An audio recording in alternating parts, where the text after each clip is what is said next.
함께 기도하심으로 수요 교리 공부 시작하도록 하겠습니다. 하나님 아버지, 오늘도 저희들 불러주시고 계속해서 기독론에 대해서 배울 수 있도록 인도해 주시니 감사합니다. 예수님이 누구이신지, 또 예수님이 어떤 일을 행하셨는지를 분명히 깨달아 알 때에 우리의 삶을 통해서 주님을 더욱더 사랑하게 되고 주님을 온전히 따라가게 될 줄로 믿사오니, 오늘 이 시간을 통해서 더욱더 주님을 잘 깨닫고 배우고 이해하는, 또 믿는 귀한 시간이 될 수 있도록 축복해 주시옵소서. 성령께서 저희들과 함께 하셔서 영적인 길을 열어주실 줄 믿고 예수님의 이름으로 기도하옵나이다. 아멘. 찬송가 251장 함께 찬송하겠습니다.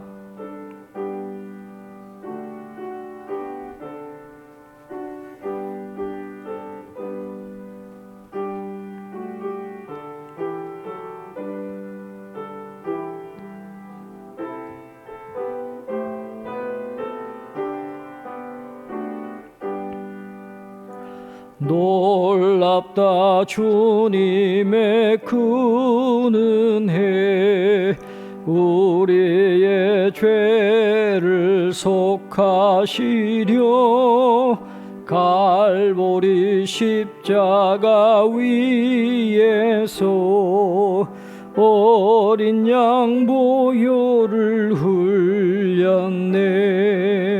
주의 우리의 죄를 다 씻었네. 주의 은혜 우리의 죄를 다 씻었네. 죄악은 성난 파도같이 우리 영혼을 위협하나 헤아릴 수 없는 주의 십자가에서 보이셨네. 주의 은혜 우리의 죄를 다 씻었네. 주의 은혜 우리의 죄를 다 씻었네. 죄악에 물든 영혼들을 주께서 피로 씻으시네. 지금도 흐르는 그 피에 눈보다 더 희게 씻으라. 주의 은혜 우리의 죄를 다 씻었네.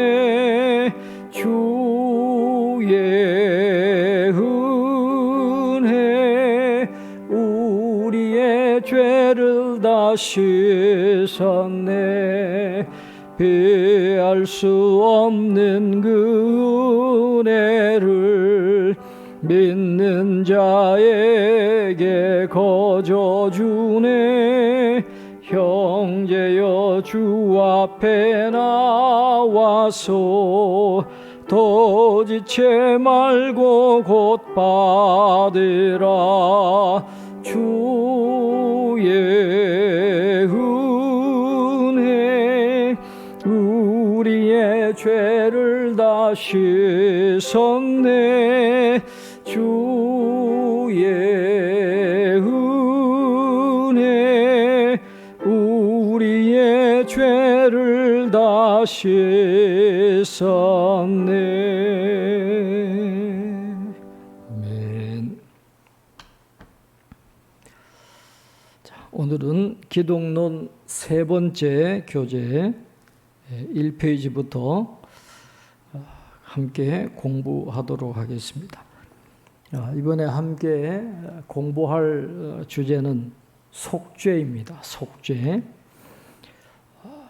우리가 늘 이 속죄라는 말을 많이 쓰고 있지만은 이 속죄라고 하는 이 주제 속에 많은 내용이 포함되어 있는 것을 우리가 이번에 함께 공부하도록 하겠습니다. 속죄라고 하면 간단하게 한마디로 정의를 하면 죄책을 제거하고, 우리가 죄의 책임이 있잖아요. 죄책을 제거하고 죄인을 하나님과 화해시키기 위해 드리는 희생이다, 이렇게 말씀을 드릴 수가 있습니다. 그래서 영어로 하면 the atonement라고 하는 이 단어를 쓰고 있는데, 어근을 가지고 단어의 뜻을 설명하는 그 영어 책을 보니까 atonement를 이렇게 설명합니다. 이 세 개로 나눌 수 있어요. 전치사 at, 그 다음에 원, 이 숫자 원이 있고, 그 다음에 명사형 어미인 먼트가 이게 하나가 된 단어인데, 원이란 말이죠. 히브리서에 나오는 것처럼 단번에 드려진, 단번에 영원히 드려진 희생이다, 그런 뜻입니다. 그래서 어톤먼트라고 하는 것이 바로 예수님의 희생을 의미하는 그런 단어라는 것을 우리가 알게 되는 것입니다. 이렇게 뭐 중국어도 그렇고 영어도 그렇고 이게 성경과 연관된 그런 단어들이 굉장히 많이 있는 것을 보게 됩니다. 속죄에 대해서 우리 교재를 함께 공부하면서 배워 나가도록 하겠습니다. 속죄란 그리스도께서 우리의 구원을 얻으시기 위해서 삶과 죽음으로 하신 일을 말합니다. 속죄는 그리스도의 죽음만 가리키는 것이 아니라 그리스도의 삶까지 가리킨다 하는 것을 우리가 기억할 필요가 있습니다. 자, 첫 번째 작은 주제, 속죄의 원인입니다. 그리스도께서 땅에 오시고 우리 죄 때문에 죽게 한 것이 궁극적으로 무엇입니까? 왜 예수님이 이 땅에 오셔서 왜 희생을 치르셔야 했느냐 하는 그런 질문인데, 성경은 두 가지로 이야기합니다. 성경은 그것이 하나님의 사랑과 공의라고 가르치고 있습니다. 하나님의 사랑이 속죄의 원인이다. 첫째, 요한복음 3장 16절에 하나님이 세상을 이처럼 사랑하사 독생자를 주셨으니 이는 그를 믿는 자마다 멸망하지 않고 영생을 얻게 하려 하심이라.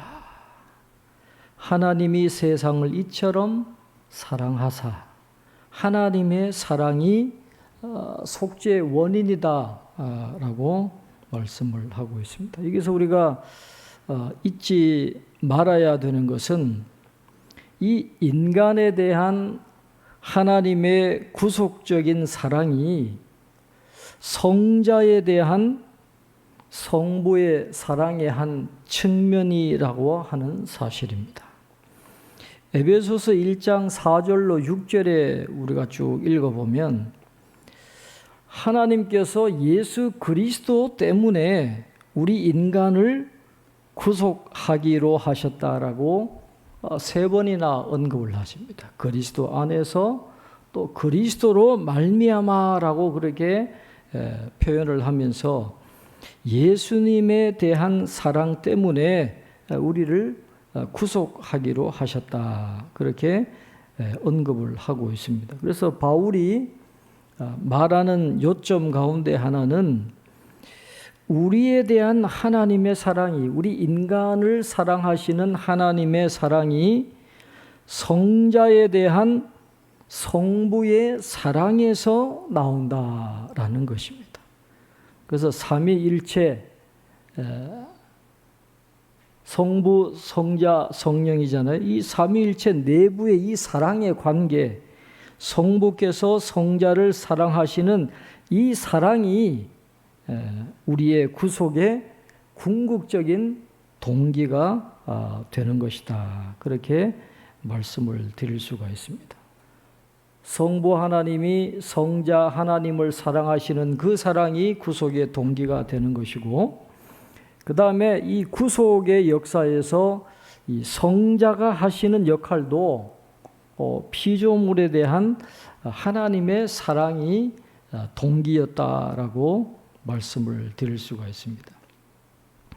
요한복음 3장 16절부터 18절까지 말씀을 쭉 보면 이 하나님의 피조물에 대한 사랑이 또 이 신자들을 사랑하시는 하나님의 사랑이 예수님께서 구속 사역을 행하신 동기가 되었다라고 말씀을 하고 있는 것을 보게 됩니다.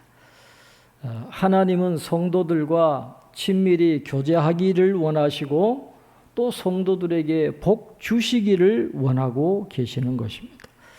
이 성도들에 대한 하나님의 사랑은 아주 특별해가지고 우리가 태어나기도 전에 하나님이 우리를 아시고 사랑하셨다라고 그렇게 말씀을 하고 있습니다. 그래서 이 성경이 말씀하는 이 속죄의 원인 가운데 한 요소는 하나님의 사랑이다라는 것입니다. 하나님의 사랑이 속죄의 원인이 된다 하는 것을 성경은 말씀을 하고 있습니다. 그 다음에 또 한 가지는 하나님의 공의입니다. 하나님의 공의가 속죄의 원인이 된다라고 말씀을 하고 있습니다.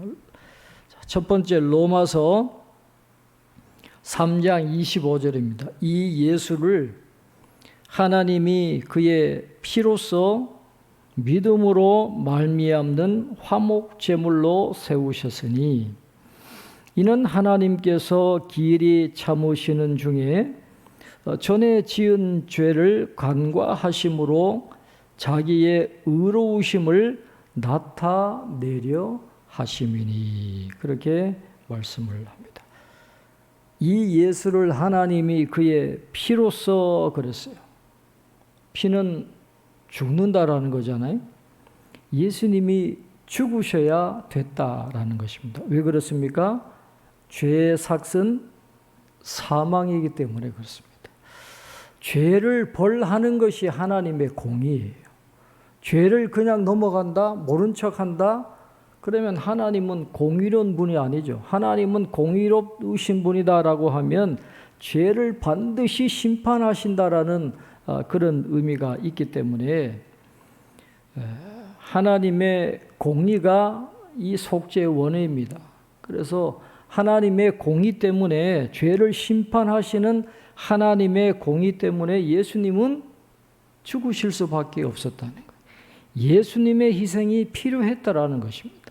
죄 문제가 해결되어야만 했기 때문에 하나님의 공의를 만족시키기 위해서 예수님은 죽으실 수밖에 없었다.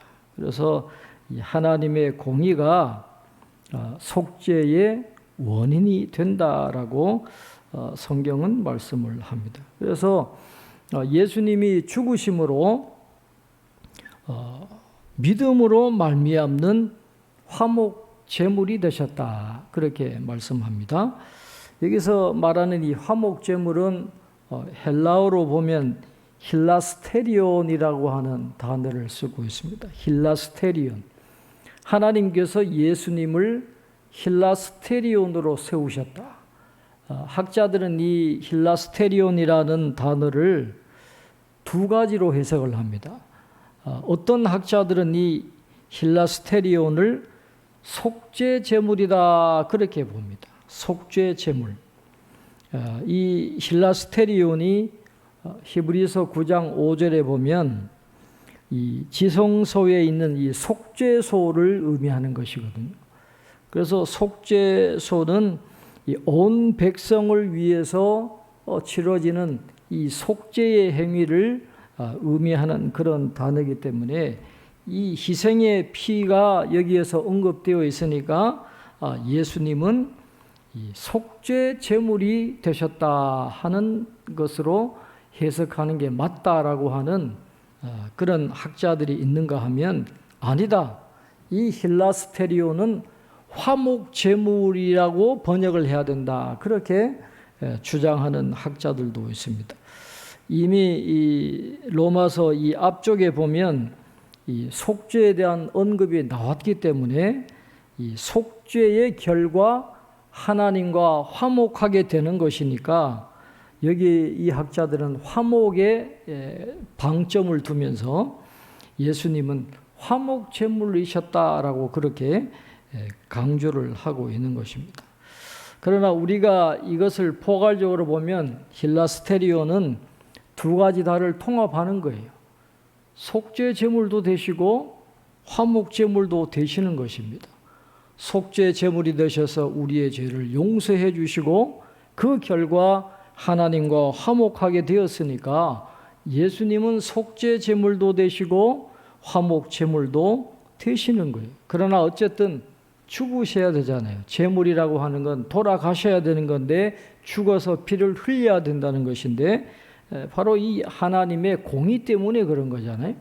죄를 심판하셔야 된다, 벌 주셔야 된다라고 하는 이 하나님의 공의 때문에 예수님이 속죄 제물이 되시고 화목 제물이 되신 것이니까 하나님의 공의가 속죄의 원인이었다 하는 것을 성경은 말씀을 하고 있습니다. 두 번째, 속죄의 필요성입니다. 우리가 계속해서 공부해 온 것처럼 속죄는 필요한 것이었어요. 자, 교재를 보시면 하나님께서 자신의 아들이 우리 대신 죽게 하시는 것 외에 인간을 구원하실 수 있는 다른 길이 있었습니까? 우선 하나님이 어떤 사람들도 구원하실 필요는 없었다는 것을 깨닫는 것이 중요합니다. 하나님께서 타락한 천사들을 속죄하시지 않으신 것처럼 우리 인간도 속죄하시지 않으셔도 되었다. 그렇게 말씀을 합니다. 우리를 구원하실 의무에 매이는 건 없어요. 베드로후서 2장 4절에 이렇게 말씀합니다. 하나님이 범죄한 천사들을 용서하지 아니하시고 지옥에 던져 어두운 구덩이에 두어 심판 때까지 지키게 하셨으며 그렇게 말씀을 합니다. 범죄한 천사들을 용서하지 않았다 그랬어요. 그들에게 다시 회개의 기회를 주고 다시 하나님께로 돌아올 기회를 주지 않으셨거든요. 그러니까 인간에게도 이렇게 하셔도 어느 누구도 이의를 제기할 수가 없는 거죠. 그러니까 하나님이 인간을 구원해야 될 의무가 없었다라는 것을 우리가 전제로 하고 이 공부를 할 필요가 있습니다. 자, 인간을 구원하실 의무는 없었어요. 그러나 그 다음 교재에 이어집니다. 그러나 하나님은 사랑으로 그랬어요. 사랑으로 일부 인간들을 구원하실 것을 결정하셨습니다. 모든 인간들이 아닙니다. 일부 인간들을 구원하실 것을 결정하셨다 그랬어요. 하나님께서 인간을 구원하시는 길은 그분의 아들의 죽음밖에 없었습니다. 하나님께서 인간을 구원하시기로 작정하신 결과로 속죄는 절대 필요한 것이었습니다. 항상 하나님의 뜻대로 완전한 믿음으로 기도하신 예수님께서 겟세마네 동산에서 하실 수 있거든이라고 기도하신 것은 예수님께서 구원을 이루시기 위해서는 예수님께서 십자가에서 죽으시는 길을 피하실 수 없었다라는 것을 의미하는 것입니다. 마태복음 26장 39절에 조금 나아가사 얼굴을 땅에 대시고 엎드려 기도하여 이르시되 내 아버지여 만일 할만하시거든 이 잔을 내게서 지나가게 하옵소서. 그러나 나의 원대로 마시옵고 아버지의 원대로 하옵소서 하시고 그렇게 말씀을 하고 있습니다. 만일 할만하시거든. 예수님은 인성도 갖고 계시고 신성도 갖고 계신다 그랬잖아요. 할만하시거든 이 잔을 내게서 지나가게 해달라고 하는 이 간청은 지금 인성을 가지신 예수님이 하나님께 호소하는 겁니다. 인간이니까 이 죽음을 좀 벗어나면 안 되겠습니까? 다른 방법이 있다면 그 방법으로 하면 안 되겠습니까? 인성으로 지금 예수님이 간청을 하고 있는 것입니다. 이 잔을 내게서 지나가게 하옵소서. 이 잔이라고 하는 것은 인간의 죄악에 대한 하나님의 진노로 예수님이 친히 감당하셔야 되는 이 십자가에서의 죽음을 가리키는 거예요. 이 잔, 이 십자가에서의 죽음을 지나가게 하옵소서. 지나간다라는 말은 이 유월절을 의미하는 그 단어를 쓰고 있습니다. 지나가게, 재앙을 지나가게, 이 재앙을 당하지 않고 그냥 지나가게 해달라. 이 죽음의 재난을 피하게 해 주십시오. 그리고 하나님의 안전한 보호 아래 살기를 원합니다 하는 인성으로서의 그 탄원을 하고 계시지만 그러나 예수님은 나중에 결론은 그래요. 나의 원대로 하지 마옵시고 아버지의 원대로 하옵소서. 인성에 의해서 불안하고 고뇌에 찬 갈등으로 이 잔을 내게서 지나가게 하옵소서 그렇게 기도하셨지만은 그러나 신성을 갖고 계신 예수님은 전적으로 하나님 앞에 순종하겠다라고 결단하게 되는 것입니다. 하나님께 전적으로 순종하겠다라고 하는 그런 결단을 하고 나니까 이제 그 뒤에는 고난의 잔을 마실 수 있도록 아버지께서 능력을 더하여 주십시오라고 하는 그런 기도로 변화되는 것이죠. 그래서 누가복음 22장 43절에 보면 천사가 하늘로부터 예수께 나타나 힘을 더하더라 그렇게 말씀을 하고 있습니다. 하나님의 말씀에 순종해서 십자가의 죽음을 그대로 따르겠다라고 결심한 순간부터 하나님께서 천사를 보내서 예수님이 그 길을 걸어가실 수 있도록 힘을 더하여 주셨다. 그렇게 말씀을 하고 있습니다. 자, 두 번째 누가복음 24장 25절로 26절에 이르시되 미련하고 선지자들이 말한 모든 것을 마음에 더디 믿는 자들이요 그리스도가 이런 고난을 받고 자기의 영광에 들어가야 할 것이 아니냐 하시고 그렇게 말씀을 하고 있습니다. 유대인들은 다 이 메시아를 기다렸습니다. 그러나 유대인들이 기다리는 메시아는 고난당하는 메시아가 아니에요. 로마로부터 해방시켜주고 경제적으로 번성하게 하고 평화롭게 하는 그런 메시아를 원했던 것이죠.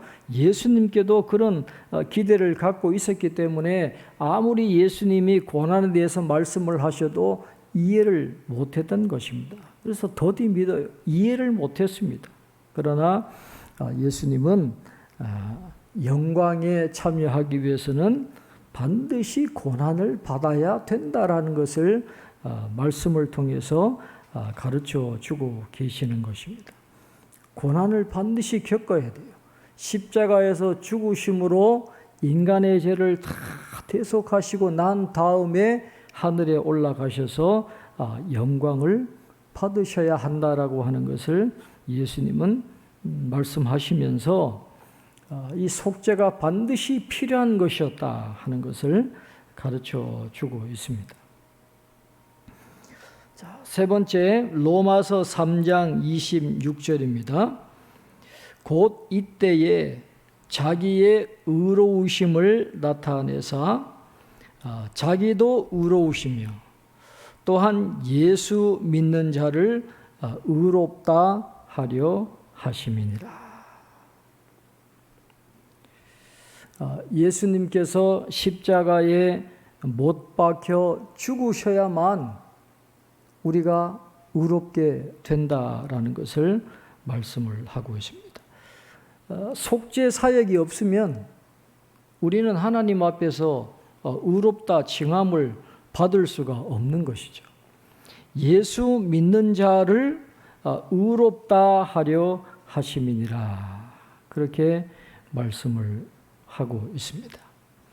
예수님이 죽으심으로 그 예수님을 통해서 하나님의 의가 우리 인간에게 전가되기 때문에 하나님이 우리를 의롭다라고 간주하시는 칭의, 신분의 변화가 일어나게 되는 것이기 때문에 예수님이 돌아가시지 않으면 하나님의 의가 우리에게 전가되지 않고 우리가 의롭다라고 칭함을 받을 수가 없게 되어 있는 것입니다. 그래서 예수님은 반드시 이 속죄 사역을 감당하셔야만 되었다라는 것을 성경은 말씀을 하고 있습니다. 이 전가라고 하는 말씀, 예수님의 십자가 죽음과 밀접한 관련이 있는 교리 가운데 하나가 이 전가 교리입니다. 여러분 성경에 관련된 책을 보면 이 전가라고 하는 그런 단어가 많이 나오잖아요. 여기에 대해서 우리가 좀 이해하고 넘어갈 필요가 있습니다. 이 전가라고 하는 의미는 귀속 또는 간주라는 그런 뜻을 갖고 있습니다. 이 공식 신학에서 이 전가라고 하는 이 용어는 예수님이 십자가에 달리셨을 때에 하나님이 이 죄인들의 죄책을 예수님께 부과하신 일을 가리키는 것입니다. 하나님은 우리의 죄에 대한 책임을 우리에게 묻지 않고 누구에게 물으셨어요? 죄에 대한 책임을 예수님께 물으셨다라는 것입니다. 예수님은 실제로 죄를 지은 적이 전혀 없으시고 예수님의 인격은 전혀 죄에 오염되지 않으셨습니다.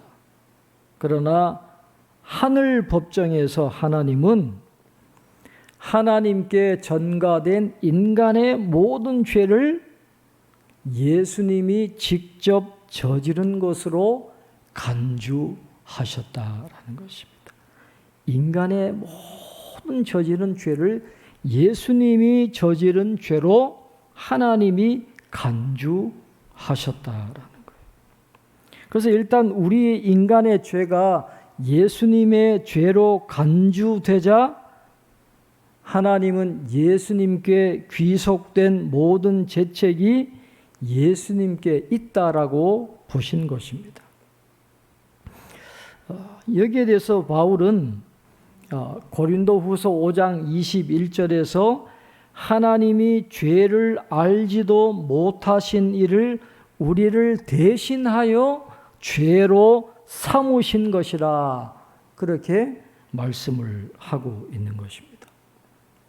일단 우리의 죄가 예수님께 전가되었기 때문에 하나님은 공의로운 분이시니까 예수님의 죽음은 필요한 것이 되었다라는 것입니다. 하나님은 이 엄청난 인간들의 죄책에 대해서 예수님의 죽음을 요구하셨어요.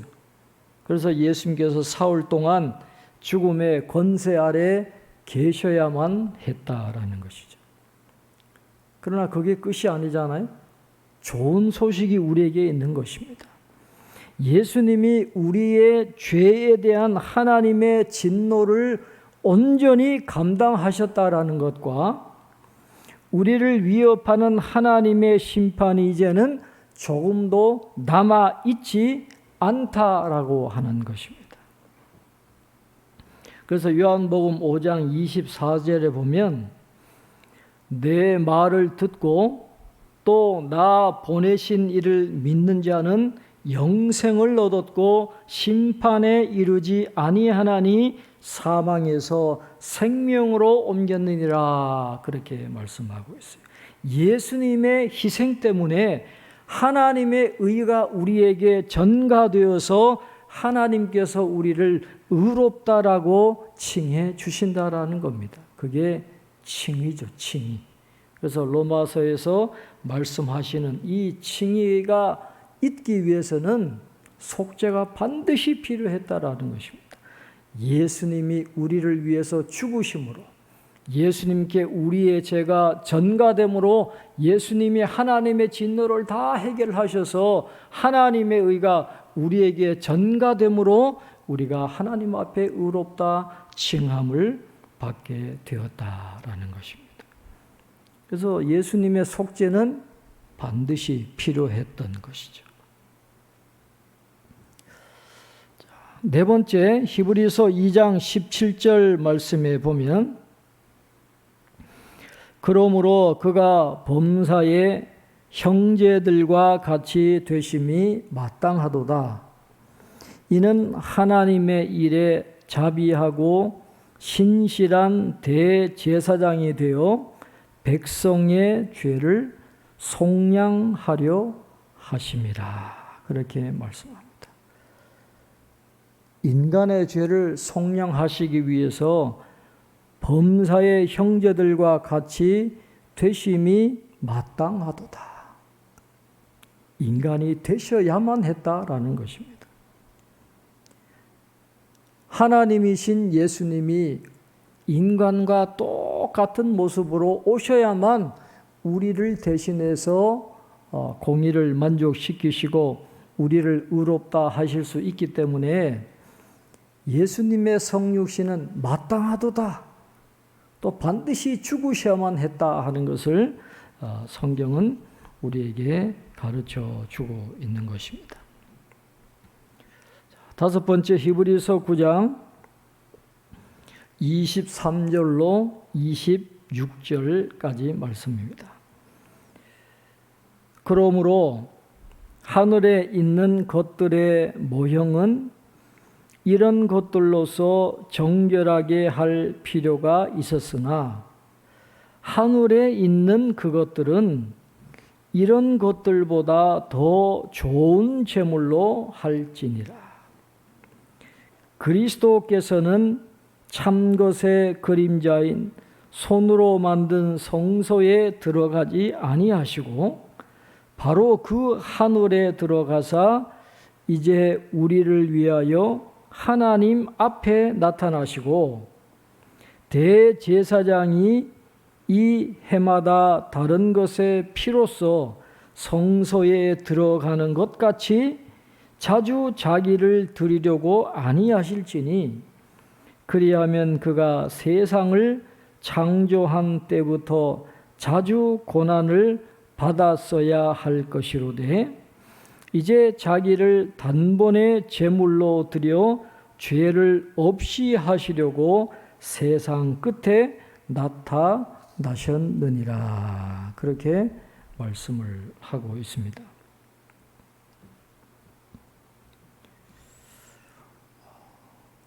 유대인들의 그 종교 생활의 핵심은 제사 제도라고 할 수가 있겠습니다. 그러나 이 제사 제도는 한계가 명확하잖아요.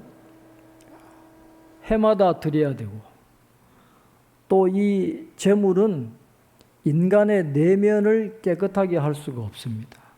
그냥 죄를 덮는 역할, 외적으로는 정결하게 하지만은 이 속사람을 정결하게 하고 깨끗하게 하는 데에는 실패했습니다. 그래서 하늘에 있는 것들의 모형은 이 땅에서의 제사 제도는 짐승을 잡아서 제물로 드렸지만은, 그러나 하늘에 있는 그것들은, 여기서 말하는 이 하늘에 있는 그것들은 하늘 성소에 들어갈 그리스도인들을 의미하는 것입니다. 그러니까 그리스도인들이 하늘 성소에 들어가기 위해서는 이 외적인 정결뿐만 아니라 이 내적인 정결이 있어야 되잖아요. 그러니까 짐승으로 드리는 제물보다도 더 좋은 제물이 있어야 되는 거예요. 그 더 좋은 제물이 바로 누굽니까? 바로 예수 그리스도다라는 것입니다.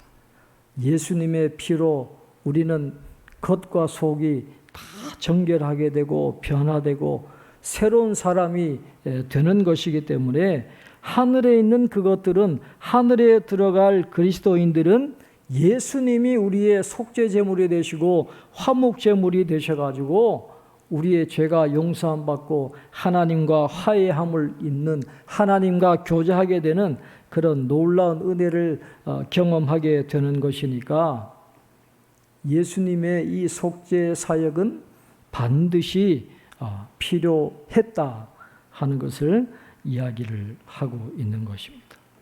그러니까 제사제도는 한계가 있으니까 해마다 대속죄일이 되면 속죄 제사를 드려야 되고 반복해서 드려야 되지만은, 그러나 예수님은 더 좋은 제물, 어톤먼트, 한 번만에 영원히 효력을 발휘하는 그런 속죄 사역을 이루시는 그런 예수님의 모습이 나오고 있습니다. 그래서 대제사장들이 자신들의 죄를 속하기 위해서 지성소로 들어가는 것과는 달리 예수님은 완전한 한 번의 영원한 속죄 제물과 화목 제물이 되셨기 때문에 하늘 성소로 들어가시는 거예요. 그래서 하늘 성소에서 우리를 중보하시는 대제사장의 사역을 감당하시고 있다라고 하는 것을 성경은 우리에게 가르쳐 주고 있습니다. 그래서 더 좋은 제물이 필요했기 때문에 예수님의 이 속죄는 꼭 우리에게 있어야만 했었던 것이다 라는 것을 성경은 말씀을 하고 있습니다. 그 다음에 세 번째가 이제 속죄의 본질인데, 잠깐만 언급을 하고 이 자세한 것은 우리가 다음 주일에 수요일 날 다시 공부하도록 하겠습니다. 자, 속죄의 본질 잠깐 읽겠습니다. 첫 번째, 우리를 위한 그리스도의 순종, 액티브 오비디언스라 그랬는데 이걸 우리말로 번역을 하면 능동적 순종이다, 그렇게 이야기합니다. 자, 만일 그리스도께서 사죄만 획득하셨다면 우리는 천국에 들어가지는 못했을 것입니다. 그랬다면 우리는 아담과 하와처럼 선악을 행하기 전 상태, 즉 유보기를 성공적으로 통과하기 전 상태에 있었을 것입니다. 아담과 하와가 의를 확보해서 하나님과 영원한 교제를 회복하기 위해서는 어느 기간 하나님에게 완벽하게 복종했어야 했습니다. 예수 그리스도께서 우리를 위한 의를 확보하시기 위해서 하나님께 완벽하게 순종하시는 삶을 사셔야 했습니다. 그리스도가 우리의 죄 때문에 고통과 죽음을 당하신 것은 수동적 순종이고, 우리를 위해 하나님께 완벽하게 순종하신 것은 능동적 순종입니다. 이 속죄를 이루시기 위해서는 예수님이 하나님의 뜻에 순종을 하셔야 되는데, 우리는 그냥 예수님이 순종하셨다 그렇게 이야기를 합니다마는 신학자들이 성경을 보면서 예수님의 순종에는 두 가지 유형이 있다라는 것을 깨닫게 된 겁니다. 그래서 예수님의 순종에 두 가지 유형이 있는데 하나는 능동적인 순종이고 또 하나는 수동적인 순종이 있다. 그렇게 구분을 하고 있는데 이 내용은 우리가 다음 주에 함께 공부를 하면서 속죄의 본질이 무엇인지, 예수님의 순종의 이 두 가지 유형이 무엇인지를 함께 배우면서 우리에게 주시는 교훈을 자세하게 깨닫는 그런 시간을 가지도록 하겠습니다. 기도하겠습니다. 하나님 아버지, 하나님의 공의에 따라서 죽을 수밖에 없는 죄인이지만 또한 예수님을 사랑하시고 우리를 사랑하시는 그 하나님의 사랑으로 인해서 예수님의 공로에 의지하여 하나님 앞에 의롭다 칭함을 받게 된 이 놀라운 선물이 우리에게 주어져 있음을 다시 한번 말씀을 통해서 깨닫게 해 주시니 감사합니다. 다른 많은 은혜도 중요하지만 이 속죄의 은혜, 우리의 죄가 용서함 받았다라고 하는 이 놀라운 선물이 우리에게 주어져 있다라는 것을 우리가 다시 한번 기억하면서 주님께 감사하고 주님을 사랑하고 주님을 온전히 따라가는 참된 제자의 삶을 살아갈 수 있는 저희들이 다 될 수 있도록 축복해 주시옵소서. 기독론을 통해서 예수님이 누구이신지, 우리를 위해서 어떠한 일을 행하셨는지, 또 우리에게 어떠한 모범을 보여주셨는가를 잘 깨달아서 더욱더 주님을 사랑하고 남은 생에 주님을 온전히 섬기며 살아갈 수 있는 저희들 다 될 수 있도록 축복해 주시옵소서. 남은 한 주간도 성도들의 삶에 함께 해주시고 인도하시고 보호하시고 공급하여 주시는 은총을 충만하게 경험하며 살아갈 수 있도록 축복해 주시옵소서. 감사하고 예수님의 이름으로 기도하옵나이다. 아멘.